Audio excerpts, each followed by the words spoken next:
Hey guys, welcome back here once again to the hillside. It's a beautiful 56-degree day here in early March in the home state of WV, West by God, Virginia. Today we're going to do some work at the hillside to try to get some of this unsightly grass and trees and brush behind me a little bit under wraps, a little bit tame. So let's go ahead and get started. Let's get some work done, guys. Let's go.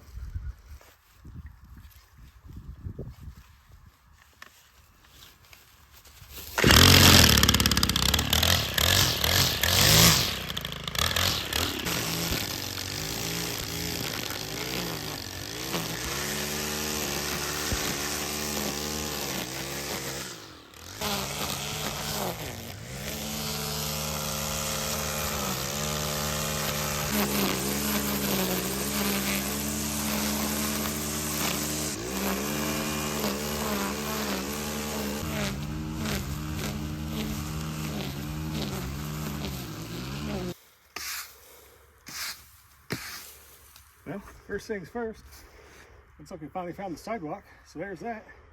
Getting this cleaned up. It's got a lot of grass still in the cracks here I need to take care of, but hey, making progress a little bit at a time.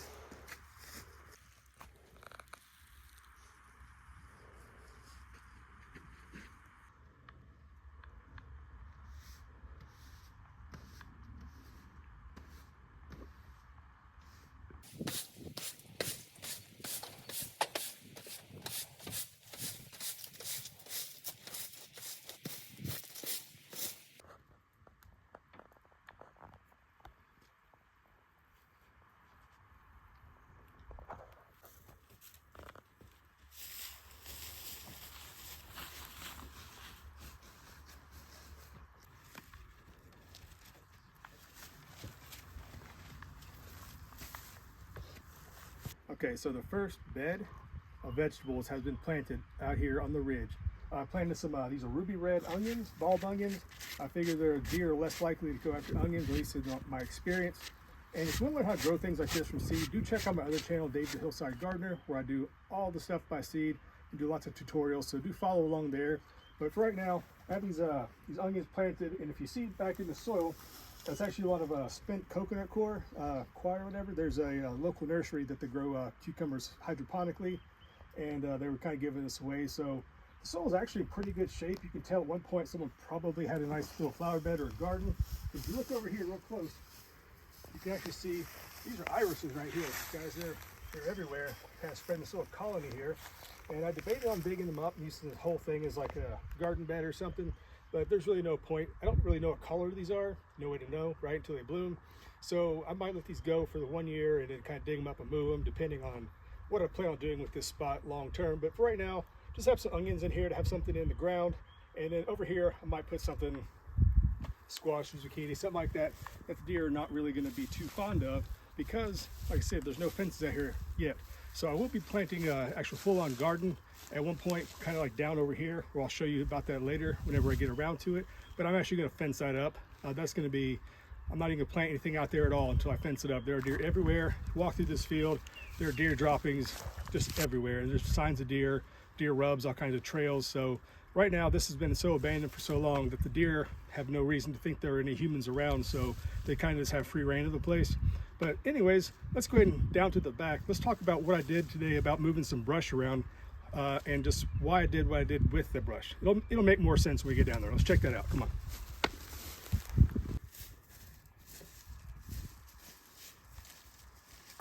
All right, so we're down here in the lower part of the field. If you look over here, you can see the pine branches that we drug down during the intro for a very good reason. This wood is old and dry and dead, so kind of makeshift, put the fire pit back together. Have some of these black walnut pieces here that are pretty old and rotted, trying to dry out. Eventually we will have some fire to kind of burn some of this stuff off. But guys, this gigantic black walnut tree that fell down over here, I showed you in the very first episode. If you haven't seen that, check that out. But check it out back here. So we've been dragging these big logs all day long from up here behind you, behind where you're at, looking down here. All right, so as I was saying, guys, this old black walnut wood is wet and old and just pretty much worthless at this point.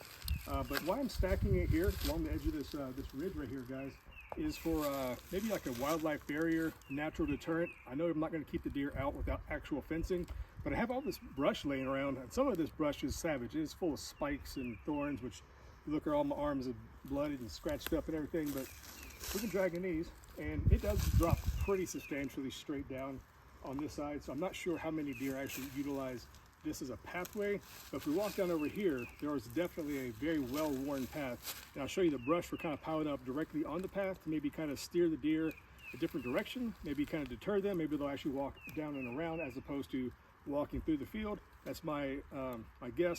It's probably not going to work, but at least the brush is out of the field and off the bank and out of sight and out of mind. So let me show you this over here, what I did with the spiky, thorny devil brush over here. Let's check it out. So like I was saying, guys, these are just some old briar bushes, but these things are savage. Look at these spikes on these. Just getting in there to cut this stuff up. There's no way to really do it without just putting your body in danger. But it's everywhere around here, which I'll be cutting it up. Too bad I don't have goats, because they love this stuff. They would do it for me. But maybe someday in the future I'll get some goats and they'll be able to help me control the brush. But right now, this is still growing in the ground. If you look right here, for example, all these spiky bushes, big thorns on them. And look at this. I'm pretty sure this is autumn olive, but look at this giant thorn. That will pierce the glove like this and go right into your hand. Ask me how I know. But this right here, we're kind of putting this barrier right here. This is going to act as a semi, you know, if you're a deer, you're not walking through this, right? I mean, there's other places you need to be, but these spikes will hopefully deter some people, some deer. This T-post with this low electric tape was here whenever we first got the place, but I plan on dragging some more stuff and kind of filling in this gap, make this old log out of the way.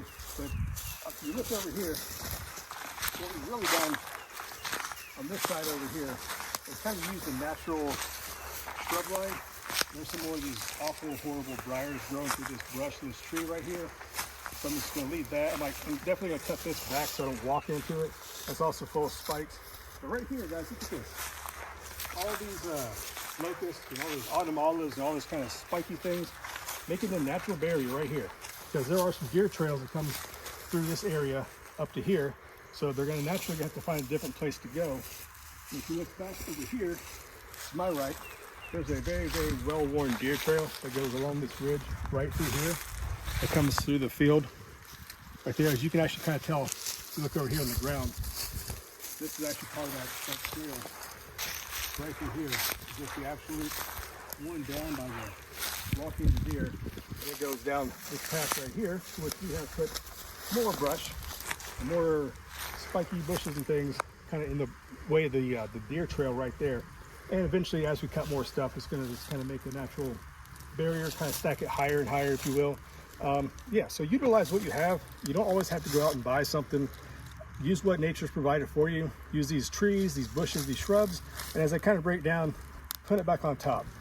Places like Europe, like England, and places like France, they've built hedgerows for thousands of years. Some are just ancient, right? And this is more or less a dead hedgerow. That's what I'm kind of going with. I'm not going to plant any living hedgerows. Laying hedge is a whole nother skill I do not possess. Although it would be kind of cool to learn. Maybe I'll give my hand at it here one day, but not right now. Right now there's way too much work to do, guys, clearing brush and getting this out. But look behind you, guys. This right here, kind of got this little section all cleared off, and all that brush that was on the hill up there is now down here acting as a barrier. But yeah, it's really opening up. Doing a lot of work today. Worn out, but it's been a beautiful day. Thanks for joining me out here at the hillside, guys. Right here on the ridge. So until next time, we'll see you. Keep working. Bye-bye.